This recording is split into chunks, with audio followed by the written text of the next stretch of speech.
estamos estudiando los 10 mandamientos, ¿sí?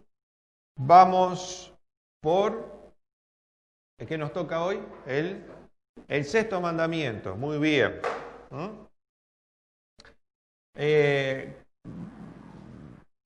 Como ustedes saben, bueno, los mandamientos se pueden dividir o clasificar en dos partes. Los primeros 4 que tienen que ver con la relación con Dios y después los otros 6 que tienen que ver con la relación con personas. El primero de esos 6, que fue el que estudiamos la semana pasada, ¿cuál es? ¿Cuál es el quinto mandamiento? Honra a tu padre y a tu madre. Bien. Tiene que ver con también un orden de prioridades que Dios establece, que Él es el que ocupa el primer lugar, la familia, ¿sí? Es el segundo, está correcto, y después las demás personas. Y entonces comenzamos hoy con una serie de mandamientos que hacen a la relación y la convivencia con las demás personas. Como ustedes saben, a mí me gusta ver este estudio desde el aspecto de lo que tiene que ver con el contexto histórico que estaba viviendo el pueblo de Israel. ¿Sí? Volvemos al contexto histórico. ¿Cuál es? Ellos habían salido de la esclavitud en Egipto, donde toda su generación, todos ellos y sus hijos habían nacido en esclavitud y por lo tanto había cosas que no conocían.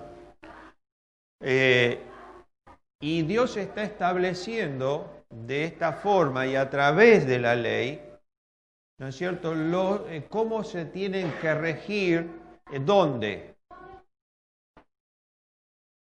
En la tierra prometida, ¿sí? Allí ellos iban a tener una escuela muy especial porque el tránsito en el desierto era la escuela donde ellos iban a tener que empezar a vivir bajo ese nuevo régimen, ¿sí? Para que una vez que poseyeran la tierra prometida, entonces pudieran vivir bajo esas normas que Él estaba dando a modo de ley. Vamos a ir a la placa entonces para comenzar con el estudio. Éxodo 20:13, vamos a ir. ¿Quién quiere leer todo el pasaje? A ver. No matarás. Bien, gracias. Está complicado, no podemos sacarlo del contexto, no podemos sacar una palabra del contexto, está cortito el asunto. Así que hoy va a ser breve. Éxodo capítulo 13, 20, versículo 13. La palabra que identifica es el hecho de matar, ¿sí? Aquellos que estuvieron en la cena, yo hice una breve mención, ¿sí?, a algunos aspectos que vamos a ver el día de hoy, referido a Jesucristo en especial, fue para la cena, pero vamos a ver algunas cosas que son importantes con respecto al significado de la palabra, ¿sí? Para matar se usan al menos 7 palabras diferentes. Cada una tiene que ver más con la motivación que con la forma de dar muerte, ¿sí? Y esto es importante. Vamos a verlo ya después dentro de Deuteronomio, que es la explicación de la ley, que cuando se utiliza esta palabra, el no matarás, y las palabras que identifican la muerte o el dar muerte, mejor dicho, el matar, están, digamos, que se diferencian entre sí por la motivación que llevaron. Si tuvieron o no una motivación o qué motivación tuvieron, ¿sí? Bien, vamos a lo siguiente, el significado amplio aquí utilizado es un homicidio intencional producto de la ira u odio. Vamos a detenernos un poquito. Vamos a volver a Egipto. ¿Sí? Ellos estaban en esclavitud. Habíamos ya hablado sobre la situación de su esclavitud y cómo era el trato de los egipcios hacia sus esclavos, las tareas que ellos tenían y que muchas veces, ya lo habíamos mencionado, ellos morían trabajando, ¿sí? Pero la vida del esclavo en Egipto era prácticamente despreciada, no tenía valor, no tenía sentido más que la utilidad en el trabajo, ¿sí? Por lo tanto, muchas veces el maltrato era físico, y ustedes vieron alguna película donde a veces con un látigo, una vara o un azote querían provocar que trabajaran más, que se esforzaran, etcétera, etcétera, y la realidad era esa, ¿sí? Que tenían un maltrato laboral, ¿sí? Que muchas veces eso producía también la muerte. O sea, que había una situación que ellos no conocían, que era la muerte producto de la relación entre personas, salvo esta. ¿Sí? A ver, no había casos, o no están mencionados dentro de la Escritura, casos de violencia entre los judíos, salvo que fue repudiado. Hay un caso en Egipto donde hubo un caso de violencia que produce una muerte y el pueblo lo repudia inmediatamente. ¿Cuál fue? Moisés.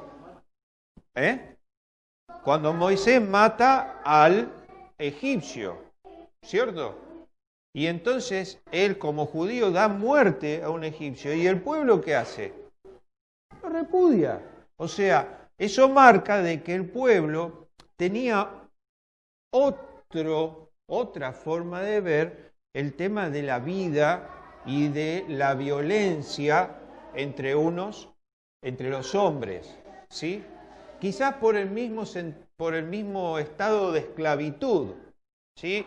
Porque cuando están así sumergidos en la esclavitud, entonces tratan más que nada de ayudarse, ¿sí? De hacer un poco de fuerza por el otro que no puede hacer, y quizás ese era el sentir del pueblo. Y ven una muerte violenta y la repudian. Bueno, este mandamiento viene a raíz de lo que ellos veían y que Dios no quería que fuera repetido en esta sociedad, en la sociedad judía, en la sociedad que se iba a desarrollar en la tierra que Él les había prometido, de donde les llevaba.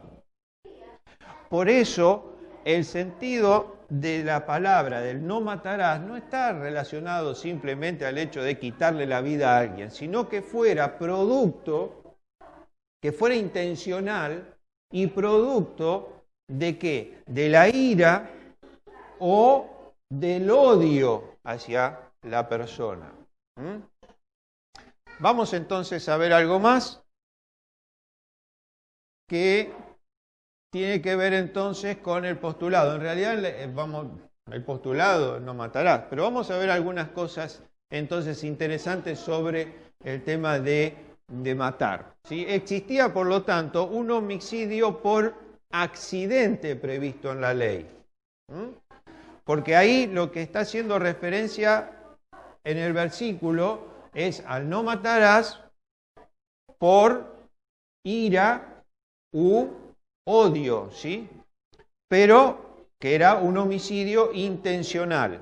Vamos a ver que Éxodo 21, ahí nomás, versos 12 al 14, dice: el que hiere a alguno, haciéndole así morir, él morirá.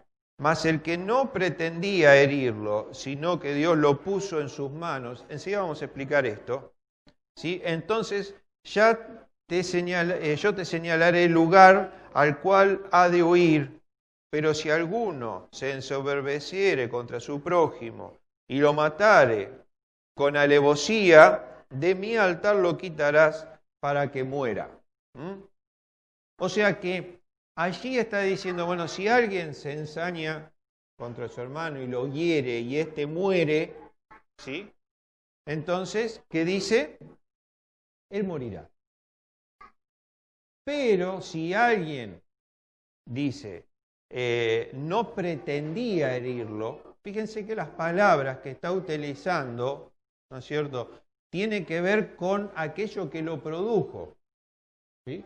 O sea, si esa persona hería a un prójimo, pero no había pretendido herirlo, o sea, por accidente, ¿no? Estaba afilando el hacha, ¿sí? Y por accidente se da vuelta y le corta la cabeza, ¿sí? Él no pretendía, no sabía que estaba allí, pero el hecho fue lo que él pretendía, no lo que hizo. ¿Lo mató? Sí, lo mató. ¿Lo hirió y lo mató? Sí, lo hirió y lo mató. Otra cosa diferente hubiera sido tomar el hacha, mirarlo y cortarle la cabeza. Esa era la diferencia que la ley estaba planteando. Cuando no había pretensión, y esta palabra pretensión es una palabra de utilización legal hasta el día de hoy. ¿Sí? Cuando la persona tiene la intención prevista de matarlo. O sea, cuando previamente, ¿sí?, tuvo una intención. Es lo que se llama premeditación. Entonces, lo que la ley está diciendo, si esta persona causó la muerte, lo hirió y causó la muerte, pero no había, ¿sí?, no había pretendido hacerlo, entonces dice, si no, dice que Dios le puso en sus manos, o sea, esa frase, no es que Dios dijo, bueno, a ver, ponete acá porque ahora él va a hacer así con el hacha y te va a cortar la cabeza, sino que está hablando, ese término era un término que se utilizaba para hablar de una situación permitida por Dios. ¿Sí? Permitida por Dios. A ver.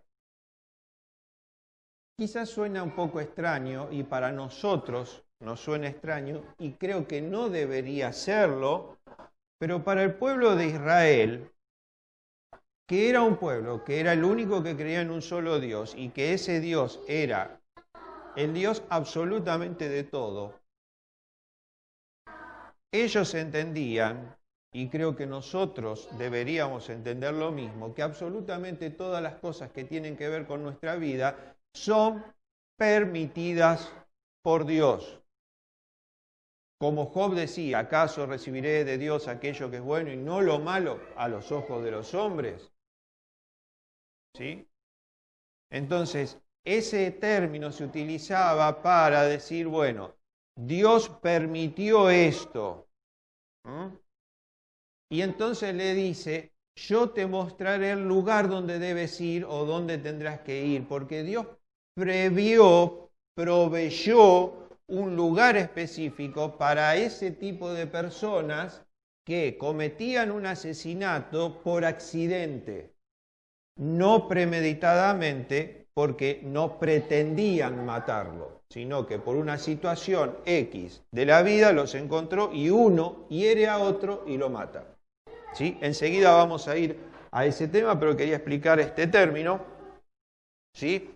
Pero el que lo hacía, dice, ensoberbeciéndose, versículo 14, y lo matare, dice, con alevosía, o sea, implicando una acción violenta sobre la persona, ese debe ser quitado del altar, o sea, no importara si él iba arrepentido al altar o iba a ofrecer algún tipo de sacrificio al altar y debía ser muerto. ¿Sí? O sea, Dios lo que no quería a través de este mandamiento para su pueblo es que ellos reprodujeran en sus prójimos, en sus hermanos de sangre, en sus mismos familia o pueblo, lo que ellos habían recibido en Egipto. Condenaba ese acto. Y ahora que los había librado, no quería que eso reinara entre ellos. ¿Sí? O sea, quería alejar el odio, la violencia de la vida del pueblo de Israel. De hecho, Él los llevaba a un lugar para que vivieran, ¿qué? ¿Cómo? Quieta y reposadamente, en paz y en abundancia. Nada que ver con lo que ellos habían vivido en Egipto. Entonces ahí tenemos también una buena explicación. Vamos entonces al otro, que ahora sí, vamos a ver dos ejemplos, ¿sí? En números. Números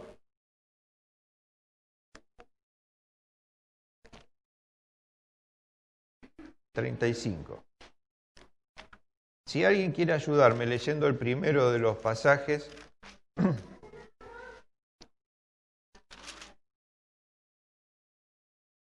que tiene que ver cuando da la explicación a las ciudades de refugio. 35, por favor, del 17 al 21. Y si con piedra en la mano que pueda dar muerte lo hiere y muriere, homicida es, el homicida morirá. Y si con instrumento de palo en la mano que pueda dar muerte lo hiere y muriere, homicida es, el homicida morirá. El vengador de la sangre, él le dará muerte al homicida, cuando lo encontrare, él lo matará.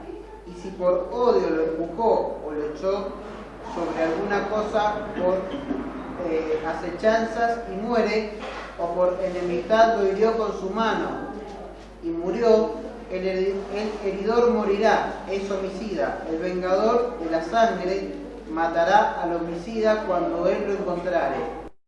Bien, a ver. Primer caso, describe la muerte intencional. Si alguien tomaba un objeto con una piedra o un palo, mataba a una persona. O si después dice que por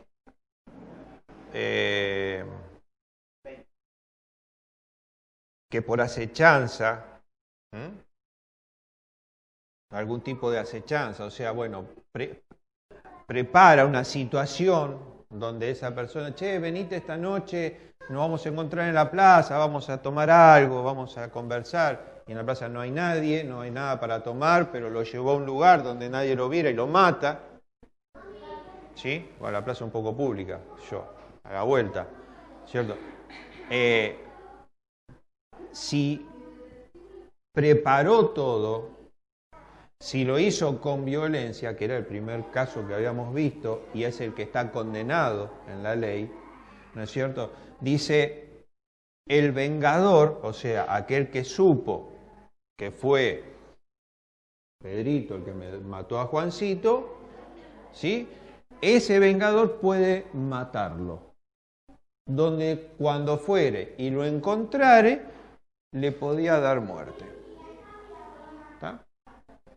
O sea, debía morir la persona que daba muerte por odio o por violencia a la persona, ¿sí? Pero del 22 al 25, a ver si otro puede leerme del 22 al 25.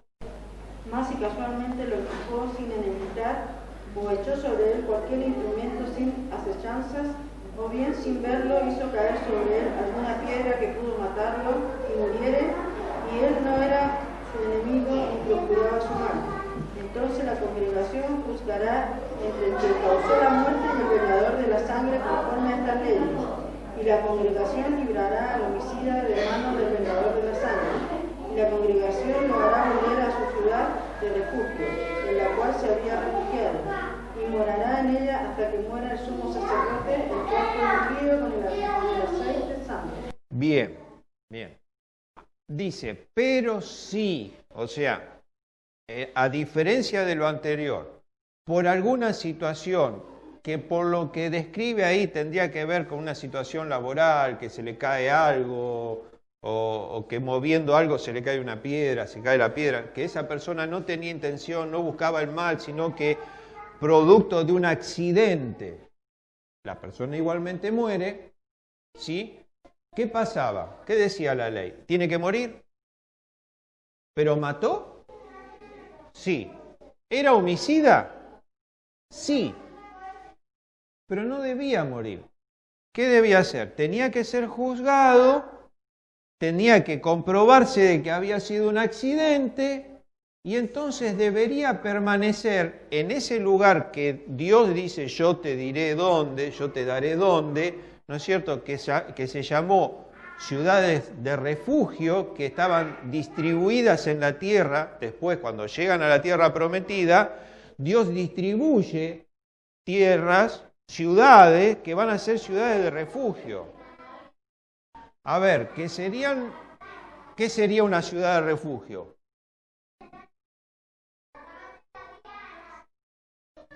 ¿Ah?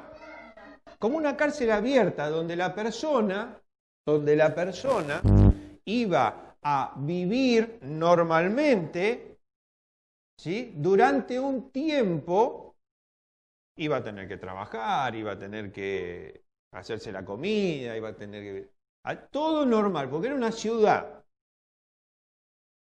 donde, claro, donde estando en ese perímetro estaba a salvo de el vengador, porque el vengador existía siempre, o sea, se murió porque vos lo mataste, fue un accidente, pero lo mataste vos. Entonces, ¿qué preveía la ley? Un lugar de refugio donde no vivía fuera de la sociedad, pero sí vivía bajo la contención del sacerdote. El sacerdote, que tenía la función de atender la vida de esas personas, se ocupaba también de que en especial había por accidente matado a alguien. El tiempo de la condena era hasta que se moría el sacerdote. A ver, no decía, para la muerte por una bolsa de cebada son 4 años, o de 4 a 10, ¿sí? Como ahora dice la ley. ¿Sí? Sino que decía, hasta que el sacerdote se muera, vos no podés salir de la ciudad de refugio. Ahora, esa ciudad era completamente cerrada, vallada, con reja. No, era una ciudad. O sea, la persona podía salir, no debía salir. Si él salía y el vengador lo encontraba, podía matarlo, es lo que dice. Él debía estar hasta que el sacerdote se muriera en ese lugar. Y era el tiempo de la condena. Era el tiempo que él debía pasar en ese lugar por haber matado a alguien. Sin intención no moría, pero vivía en una ciudad de refugio. ¿Está claro? La ley prevé esto. ¿Por qué? Porque evidentemente hay una situación que cualquiera de nosotros puede vivir, que sin querer provoquemos, hiramos a alguien y eso le provoque la muerte. ¿Sí? Aquellos que manejamos, aquellos que trabajamos en determinados lugares que no son solos, sino que estoy con alguien y manipulamos herramientas y algo se puede caer y producirle una herida que lo mate. Entonces todos estamos expuestos a un accidente. ¿Sí? Ahora, la ley preveía eso. ¿Por qué? Porque iba a suceder.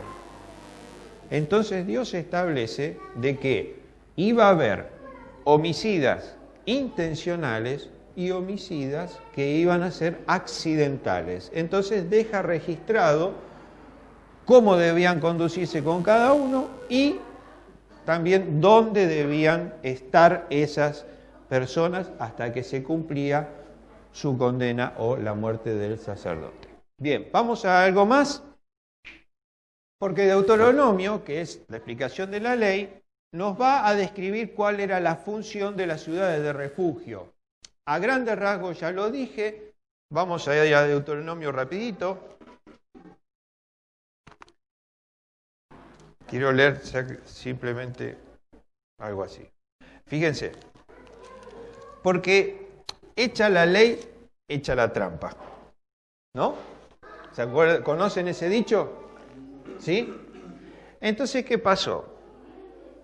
Seguramente, ¿qué pasaba? Yo a esto lo mato, lo hago pasar como accidente y me voy corriendo a una ciudad de refugio. Me presento, digo, mire, tuve un accidente, estaba con mi mejor amigo, trabajando y sin querer moví una piedra, se le cayó en la cabeza, lo maté. Pero me estoy presentando para que entiendan que fue sin ningún tipo de premeditación y entonces me dejen estar acá. Todo el pasaje habla sobre las funciones de la ciudad de refugio, pero vamos al versículo 11. Pero si hubiera alguno que aborreciera a su prójimo y lo acechare, y se levantare contra él y lo hiriere de muerte y muriere, si huyere a alguna de estas ciudades, entonces los ancianos de la ciudad, ¿sí?, enviarán y lo sacarán de allí y lo entregarán en mano del vengador de la sangre para que muera. No le compadecerás y quitarás de Israel la sangre del inocente y te irá bien. ¿Sí? O sea, podía suceder que alguien dijera, me voy a sacar a este de encima y me hago pasar como que fue por accidente, entonces me voy a la ciudad de refugio. Los ancianos de la ciudad podían ir a la ciudad y entonces interceder, y ese hombre tenía que ser sacado de la ciudad, no podía morir dentro, tenía que ser sacado de la ciudad, entonces el vengador podía matarlo. ¿Sí? O sea, no había hecha la ley, hecha la trampa. ¿Por qué hago referencia a estas cosas? Porque entendamos que no es fácil conducir una nación. No es fácil. ¿Sí? No estoy haciendo un discurso político ni nada por el estilo, no estoy defendiendo a nadie. No es fácil. Ningún tipo de forma de liderazgo, de gobierno es sencillo. ¿Por qué? Porque tiene que ver con qué. ¿Con qué? Con personas. Y como todos somos diferentes, todos tenemos pensamientos diversos, motivaciones diferentes, objetivos diferentes, pretendemos cosas diferentes, y el primer error es pretender que todos piensan, quieran, sientan lo que yo pienso, quiero y siento. Entonces, en toda sociedad va a haber diferencias. Lo primero que tengo que entender es que las diferencias no se arreglan con ningún tipo de violencia o situación de premeditación. O sea, yo no puedo matar a nadie por ser diferente.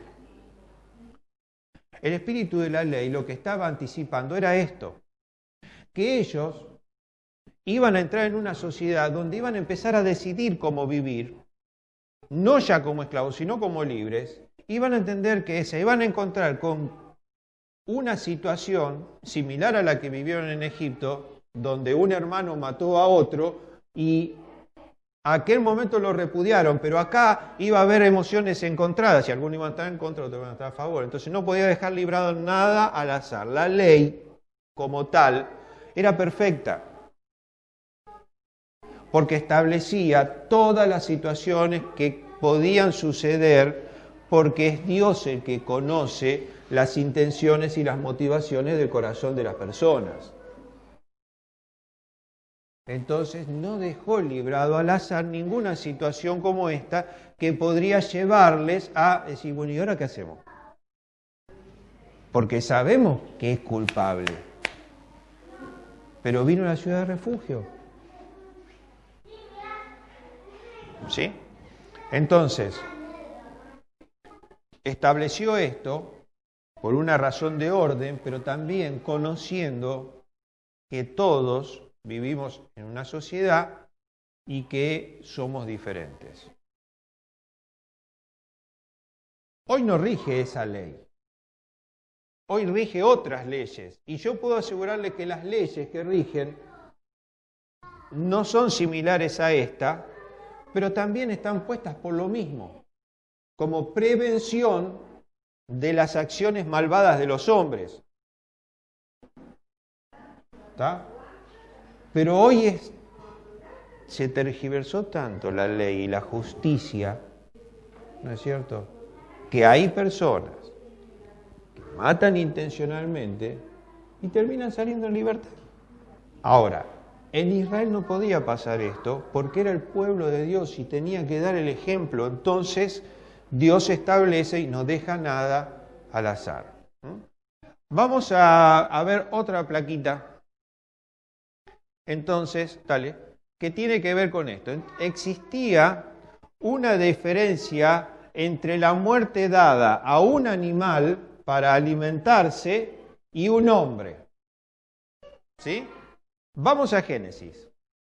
Porque, quise explicar esto, porque estudiando las diferentes palabras para muerte, no tiene que ver con el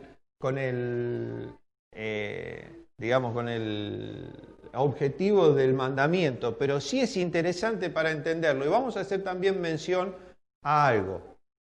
A ver, ¿alguien tiene Génesis 9? Por favor, si lo quiere leer. Porque ciertamente demandaré la sangre de vuestras vidas, de mano de todo animal todo animal la demandaré, y de mano del hombre, de mano del varón, su hermano demandaré la vida del hombre. El que derramare sangre del hombre, por el hombre su sangre será derramada, porque a imagen de Dios es hecho el hombre. Mas vosotros fructificad y multiplicaos, procread abundantemente en la tierra y multiplicaos en ella. No, me pasé. A ver, ustedes fíjense qué palabra se utilizó allí para hablar de muerte de una persona. Porque habla del animal, ¿sí? Y habla, ¿qué dice? Derramar sangre. ¿Sí? Habla de derramar sangre. Hoy cuando compartíamos en la Escritura la institución de la Cena del Señor, el Señor Jesucristo mismo dice, esta es mi sangre, la del nuevo pacto, que por muchos es derramada. Utiliza el mismo término. ¿Por qué? Porque cuando está enseñando esto, vamos un poquito antes en el Génesis. ¿Sí? La primer muerte, ¿cuál es? No, antes de esa. La del animal.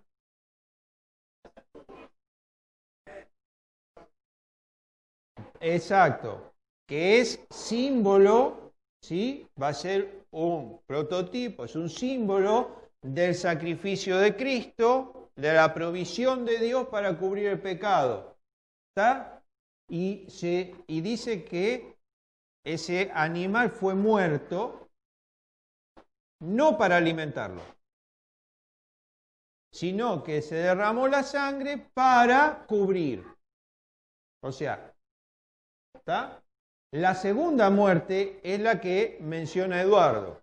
Y ahí, si nosotros vamos al pasaje, dice ¿qué hizo? lo mató. Y esa es la palabra, es una muerte premeditada. Buscó el momento y por odio, ¿sí?, agarró y lo mató. ¿Y después qué hizo? Mintió. O sea, Dios sabía que el hombre iba a pensar de esa manera. Ahora, fíjense, a mí me atrapó. Es tan interesante el asunto, porque cuando él, después, a ver, quiero tratar de ordenarles toda la idea. Estamos en una dispensación, en Génesis en el comienzo, completamente diferente a la de Moisés y totalmente opuesta a la nuestra. Dios estaba tratando en forma diferente en ese momento, ¿sí? Pero cuando habla Moisés, está tratando con un pueblo y está tratando con hombres que ya conocen de lo que había sucedido. Por eso da la instrucción. Ahora, hay una cuestión dentro de ese pasaje que es que Dios dio la libertad y el permiso de que el hombre matara, ¿para qué? Para alimentarse. No está explícito, pero implícitamente hay dos cosas que se desprenden. Que los hombres no deberían matar animales si no es para comer. ¿Está? Y lo otro que se desprende es que los animales para comer deberían ser muertos, podrían comerse cuando esos animales fueran muertos para comer, o sea, hubiera derramamiento de sangre. No podrían comer de lo muerto. Por eso, después, dentro del voto de los nazarenos, ¿qué pasaba? No podían tocar lo muerto, no podían comer de lo muerto. No sé si me entienden a dónde voy. Por eso, cuando en la instrucción fíjense cómo van a ir dos cosas de la mano. En la instrucción de la Escritura dice, no comerás ahogado. No quiere decir que no podés comer nada, sino que no podés comer de aquel animal que murió con la sangre adentro. Pero si al animal lo matás, podés comerlo. Salvo, le dice, a aquellos que son declarados inmundos. Y entonces menciona específicamente cuáles. Hasta que después le dice a Pedro, mira, come, pues diste gracias, come. Ahora, es importante, ¿sí? O sea, yo no puedo matar a un gato porque los odio, según lo que la ley me dice. Salvo que lo mate y me lo coma.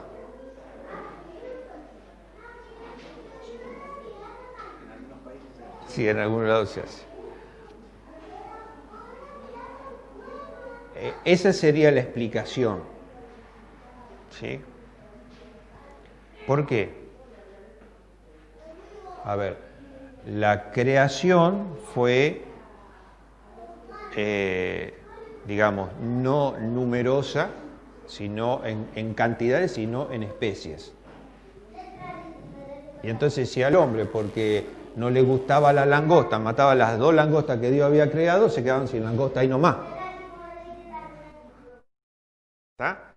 Entonces, a ver, Dios es excelente en el equilibrio de las decisiones y los mandatos. Y ahí vamos encontrando los porqués de aquellas cosas que por ahí hasta el día de hoy seguimos luchando, peleando, si por qué lo dijo, por qué no, por qué esto sí, por qué aquello no. Pero es importante y es interesante, yo quería compartirlo, si bien no tiene mucho que ver con el mandamiento, sí con la utilización de la palabra. Y vamos a lo último, entonces, ¿qué es la pena? Ya estuvimos hablando, ¿no es cierto? En el caso de un homicidio intencional, era la muerte, ¿no es cierto? En el caso de un homicidio involuntario, la reclusión en la ciudad de refugio. Vuelvo a citar el mismo pasaje de Éxodo. ¿Está claro? Los dos eran penados porque los dos eran homicidas, pero establecía una diferencia, uno con un juicio y entonces una reclusión, porque era una reclusión, en una ciudad de refugio hasta que se muriera ¿quién? Yo creo que todos estaban esperando de que se muriera rápido el sacerdote para poder salir, ¿sí? Vamos entonces a cómo es que vemos la práctica en el Nuevo Testamento. ¿Sí? La práctica del Nuevo Testamento. Ven, Mateo capítulo 5, verso 21. El Señor Jesucristo va a citar este mandamiento, por supuesto, en el Sermón del Monte, ¿sí? Donde dice, 5:21. Oísteis que fue dicho a los antiguos, no matarás, y cualquiera que matare será culpable de juicio. Bien, bien. Ahora, ¿por qué no vemos eso es lo que dice 5:21? Vamos al contexto. O sea, del 21 al 26 en mi Biblia hay un párrafo separado, ¿sí? No sé en el de ustedes. Donde Jesús, en medio del Sermón del Monte, toma un tiempo para hablar sobre ¿qué cosa? La ira. A ver, lo que estaba penando la ley era al que moría por causa de qué cosa, qué era lo que lo había producido, ira u odio, ¿sí? Era algo violento por algo premeditado y es lo que va a estar tratando el mismo Señor Jesucristo en el Sermón del Monte. Ahora, vuelve a Israel, viene el Hijo de Dios a Israel y les va a recordar a través del Sermón del Monte aquellos mandamientos. Y les va a decir, oíste que fue dicho, no matarás. ¿Y qué más? Dice, culpable de juicio, ¿sí? Pero yo os digo que cualquiera que se enoje contra su hermano será culpable de juicio. Y cualquiera que diga necio a su hermano será culpable ante el concilio. Y cualquiera que le diga fatuo quedará expuesto al infierno de fuego. Por tanto, si traes tu ofrenda al altar y allí te acuerdas de que tu hermano tiene algo contra ti, deja allí tu ofrenda delante del altar y anda, reconcíliate primero con tu hermano y entonces ven y presenta tu ofrenda. Ponte de acuerdo con tu adversario pronto, entre tanto que estás con él en el camino, no sea que el adversario te entregue al juez y el juez al alguacil y seas echado en la cárcel. De cierto te digo que no saldrás de allí hasta que pagues el último cuadrante. ¿Qué diferencias encontramos con lo estrictamente a la ley?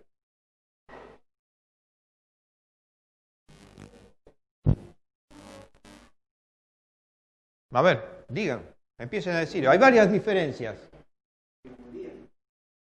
¿A dónde moría? Claro, que no era necesario la muerte. Que iba a una cárcel, ya existía cárcel. Bien, ¿qué más? Vamos, ahí como las 7 diferencias, vamos. No necesitaba morir, sí iba a la cárcel, había un juicio, debía restituir, o sea, tenía que pagar, había como una especie de condena dineraria, ¿sí? Pero ahora toma el enojo, que va a ir a juicio,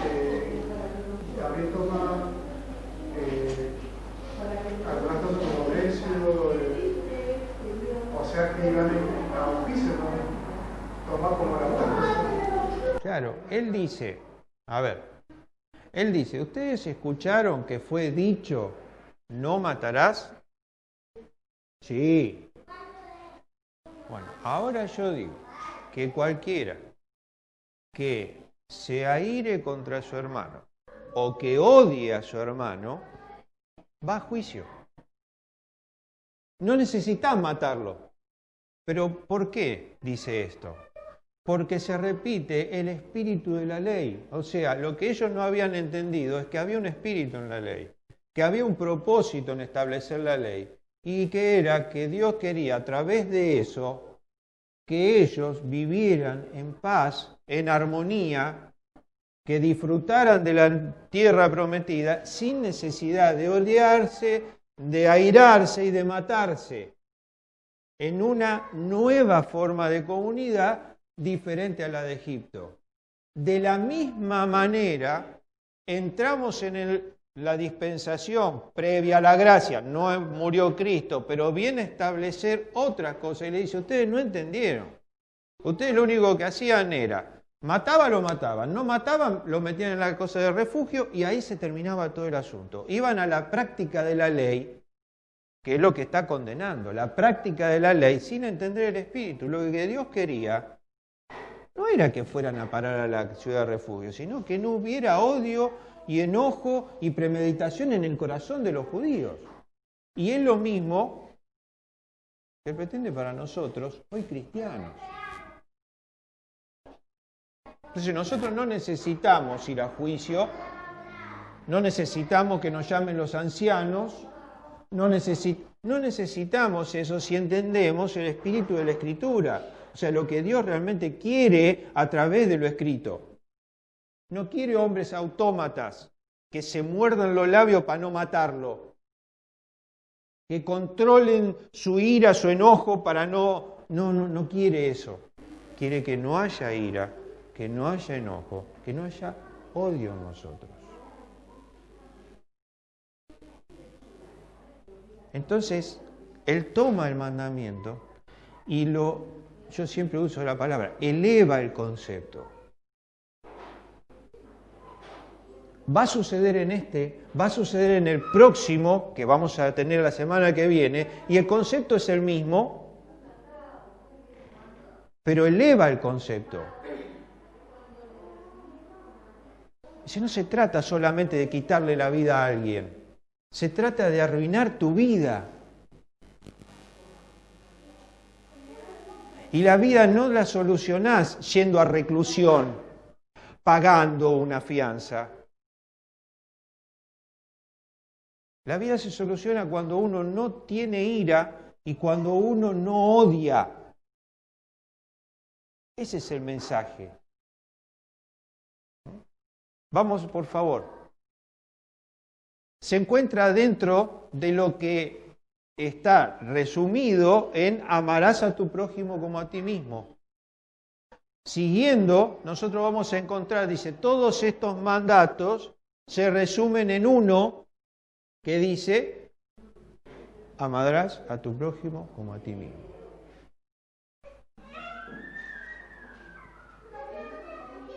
Cuando el homicidio ¿qué es? Cuando uno le quita la vida a otro.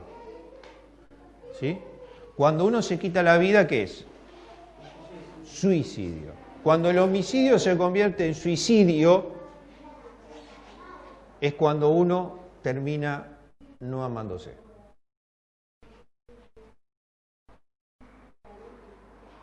Ahora, el hecho es que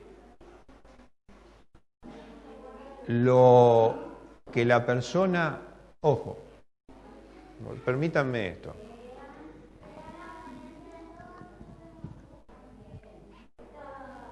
Si hiciéramos una encuesta, y voy a ser un poco más específico, dentro del mundo cristiano, nos asombraríamos de la cantidad de cristianos que en algún momento de su vida pensaron quitarse la vida. ¿Ustedes creen que no? Ni que hablar, por supuesto, si la hacemos a nivel social. Porque encontramos hoy personas que se quitan la vida por cosas que son inverosímiles. Que vos no le encontrás sentido. Que para las personas y para el mundo de hoy, el amor a la vida ha pasado a ser casi nada, que se matan por cualquier cosa. Ahora, eso es parte de lo que la Escritura habla, que es la consecuencia de la degradación que produce el pecado. Hace pocos años atrás, no muchos, hablar de que alguien se suicidaba era rarísimo, salvo por una enfermedad muy severa y un estado depresivo, pero si no, no. Ahora, hoy, estamos en una sociedad que es compulsivamente homicida, por cualquier cosa te mata, porque se pierde el valor de la propia vida. No se aman a sí mismos.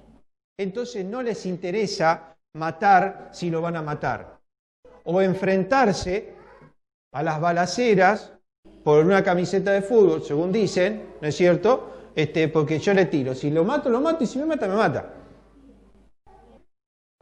Entonces la degradación del pecado produce de que haya poco amor por mi vida, entonces mucho menos amo la vida del prójimo. Volvamos a lo que nos interesa o primordialmente me interesa hoy, que es el amor del prójimo que Dios buscaba, que Cristo buscaba en su pueblo y por lo tanto en su iglesia. Está bien, si hacemos entonces una estadística, yo creo que pocos cristianos han matado a alguien. ¿Sí? Físicamente. Pero cualquiera que dice, cualquiera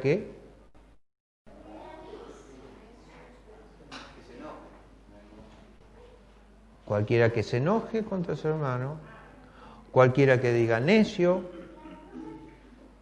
cualquiera que diga fatuo,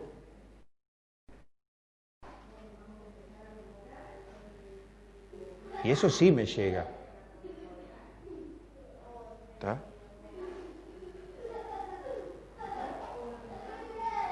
Entonces, cuando estamos hablando de esto, no es, por supuesto, hablar en una iglesia de no matarás, es decir, vamos a perder el tiempo, ¿para qué vamos a explicar este mandamiento si todos tenemos claro que no debemos matar a nadie?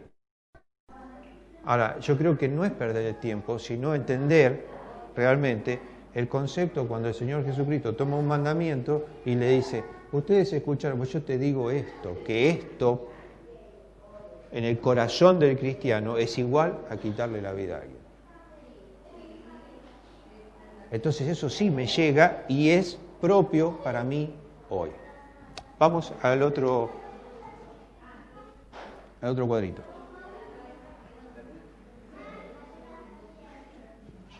¿Por qué se terminó? Bueno, no guardé el último. Bueno, quedaba uno solito ahí. Romanos capítulo 13.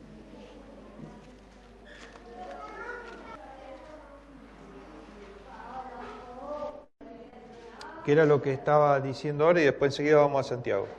Dice, porque no adulterarás, no matarás, no hurtarás, no dirás falso testimonio, no codiciarás, cualquier otro mandamiento en esta sentencia se resume, amarás a tu prójimo como a ti mismo. Santiago,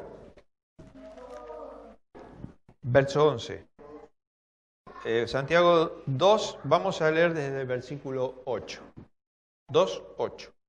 Dice, si en verdad cumplís la ley real, conforme a la Escritura, amarás a tu prójimo como a ti mismo, bien hacéis.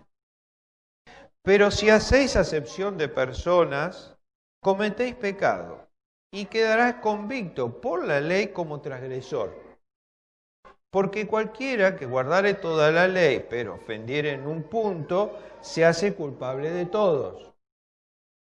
Porque el que dijo, no cometerás adulterio, también ha dicho, no matarás.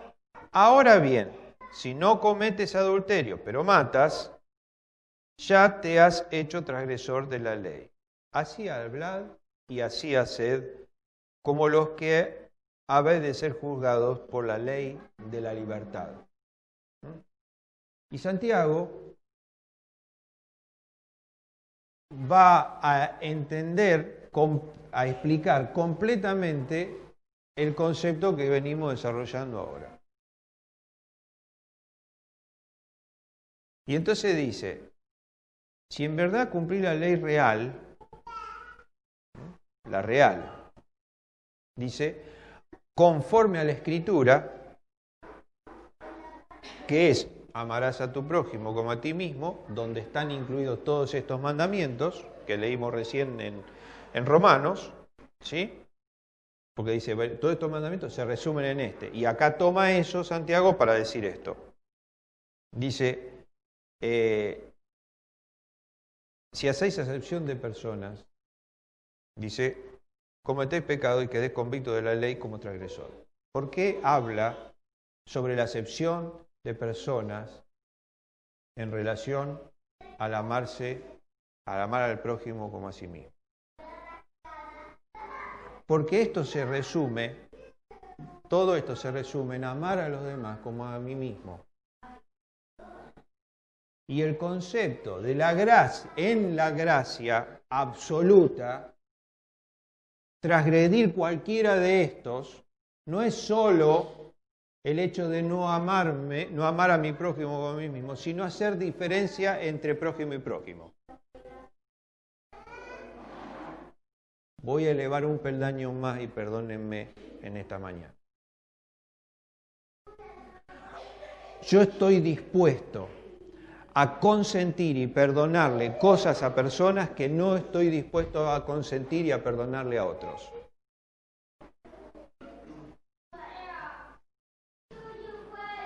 A ver, yo utilizo el yo para que entiendan el concepto. Teóricamente no tendría que hacerlo. ¿Está? Entonces hoy encontramos de que, bueno, lo hizo, pero vos viste al otro también. Ese mismo hecho en otra persona me haría decir, es un desgraciado, es un degenerado, ¿cómo pudo hacer eso? Y Dios involucra todas esas cuestiones en un solo concepto, que es hacer diferencia de personas. Y la Escritura termina diciendo, ¿quién sois vosotros si Cristo murió por cada uno? ¿Cómo puedo yo ponerme en juez y a uno decirle, bueno, pobre, la verdad que con ese había que lidiar, y con otro ponerme en otra posición y decir, ¿cómo va a ser eso? Y eso es diferencia de personas. Entonces, esto es lo que el Señor Jesucristo en el Sermón del Monte comenzó a mostrarle a las personas. Que una cosa era la ley escrita y otra cosa era el espíritu de la ley. Termina Pablo levantando ese pasaje de Romanos donde dice, todo eso que dice, no matará, no adulterará, todo eso se resume en uno. En realidad, francamente, tendríamos que seguir uno tras otro para ver cómo se van enlazando los conceptos. Lo vamos a hacer. Pero todos estos que vamos a estar estudiando se resumen en amar al prójimo como a uno mismo. No sé cuánto me amo yo, pero es el amor que debo tener por cada uno. Y no puedo hacer excepciones ni acepciones. Entonces cada uno de ustedes, a cada uno de ustedes, y los que hoy no están, los tengo que amar de la misma forma. Y no puedo hacer excepciones ni concesiones. De esa forma muestro cómo me amo yo. Si una persona concesiva, no soy solamente concesiva con los demás, soy concesivo conmigo mismo. Y este concepto se repite del mandamiento anterior. ¿Se acuerdan? Nosotros padres le perdonamos cosas a nuestros hijos de los cuales nosotros somos flojos. Pero si yo le marco que no lo haga y yo lo hago, entonces no importa si miente porque yo soy mentiroso. Y esto vuelve a establecer el mismo principio de Dios. La semana que viene vamos a entrar en el otro, en el que sigue, el versículo 14. Y vamos a ver entonces también cómo es que Dios llega a enseñarnos bajo el mismo concepto algo que tiene que ver mucho con nuestra vida en relación, por supuesto, a aquellos que decimos amar.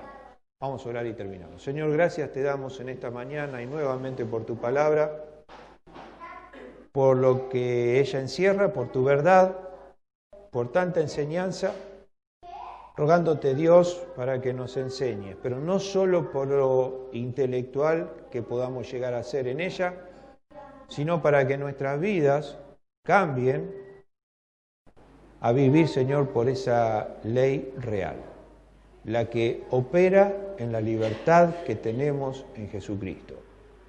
Enséñanos, Dios, a vivir en esto, danos de tu Espíritu para hacerlo. Oramos en el nombre de Jesús. Amén.